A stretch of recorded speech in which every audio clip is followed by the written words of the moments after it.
Good evening. Patients across the South East with weakened immune systems say they're furious the NHS will not fund a drug that could help to protect them from COVID.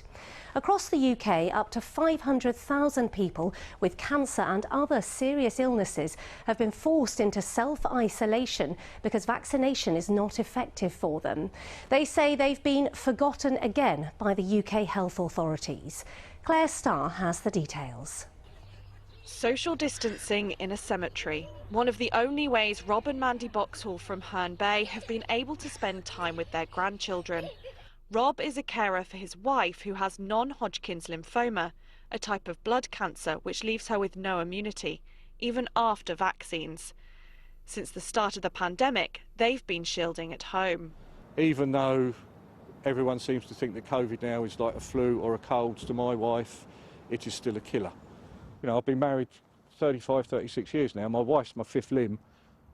We've seen her through cancer and very expensive treatment now, and I'm not going to put that at risk. But it's lonely. It is incredibly lonely. Evusheld, a drug many in Rob and Mandy's position had hoped would give some protection. But now it's been confirmed that it won't be provided by the NHS. Angry. Very, very angry. Just that thought of, you've forgotten us again.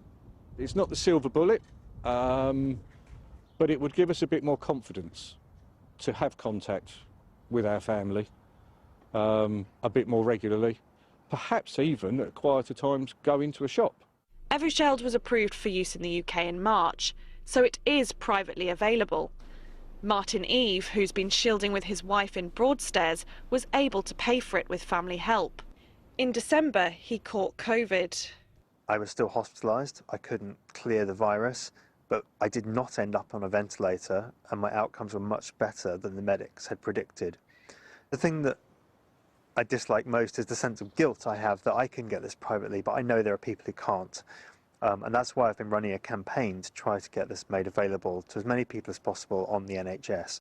In a statement, the government body that made the decision, NICE, says there is not enough evidence of its effectiveness against current variants. We know the decision will be disappointing.